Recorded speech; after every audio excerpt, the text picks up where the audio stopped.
Hi అండి, welcome my to channel. Me aspirant Sandhya. Job updates కోసం నా ఛానల్ని లైక్ చేయండి, షేర్ చేయండి, సబ్స్క్రైబ్ చేయండి. భూపాలపల్లి ప్రభుత్వ డిగ్రీ కళాశాలలో అతిథి అధ్యాపకుల కోసమైతే దరఖాస్తులు ఆహ్వానించడం జరుగుతుంది. మనకైతే ఈరోజు ఒక పత్రికా ప్రకటన అయితే రావడం జరిగింది. అవేంటో ఒకసారి చూద్దాం.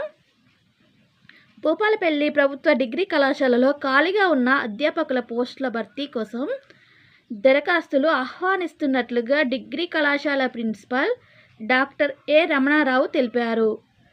ఖాళీగా ఉన్న కంప్యూటర్ సైన్స్, వ్యాపార శాస్త్రం సబ్జెక్టులలో అతిథి అధ్యాపకుల నియామకానికి అర్హత ఆసక్తి కలిగిన అభ్యర్థులు ఈ నెల 24లోగా ఒరిజినల్ ధృవపత్రాలతో పాటు ఒక జత జిరాక్స్ పత్రాలు తీసుకొని డిగ్రీ కళాశాలలో నిర్వహించే ఇంటర్వ్యూకు ఉదయం 11 గంటలకు హాజరు కావాలని కోరారు.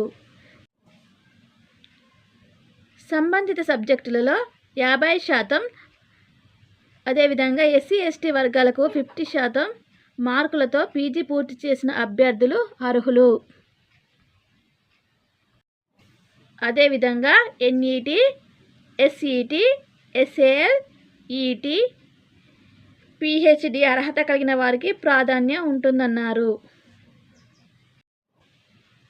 ఆసక్తి గల అభ్యర్థులు భూపాలపల్లి ప్రభుత్వ డిగ్రీ కళాశాలలో దరఖాస్తులు అనేటివి ఆహ్వానిస్తున్నట్లుగా ప్రిన్సిపల్ డాక్టర్ ఏ రమణారావు గారు తెలిపారు. కాబట్టి మీరు 24వ తేదీ ఉదయంలోగా ఒరిజినల్ ధృవపత్రాలతో ఒక సెట్ జిరాక్స్ పత్రాలతో డిగ్రీ కళాశాలలో నిర్వహించే ఇంటర్వ్యూకు హాజరు కాండి.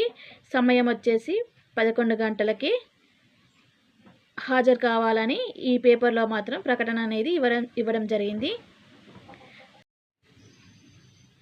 సంబంధిత సబ్జెక్టులలో 55%, అదేవిధంగా ఎస్సీ ఎస్టీ అభ్యర్థులకైతే 50% మార్కులతో పీజీ అనేది పూర్తి చేసి ఉండాలని, అలాంటి వాళ్ళే అర్హులు అన్నట్టుగా ఇందులో ఇచ్చిండు. అదేవిధంగా ఎన్ఈటీ, ఎస్ఈటీ, ఎస్ఎల్, ఈటీ, పిహెచ్డి అర్హత కలిగిన వారికి ప్రాధాన్యం ఉంటుందన్నారు. ఆసక్తి గల అభ్యర్థులు వెళ్ళి ప్రభుత్వ డిగ్రీ కళాశాలలో, భూపాలపల్లిలో ఉన్న ప్రభుత్వ డిగ్రీ కళాశాలలో అప్లై చేసుకోండి, ఇంటర్వ్యూకు హాజరు కాండి.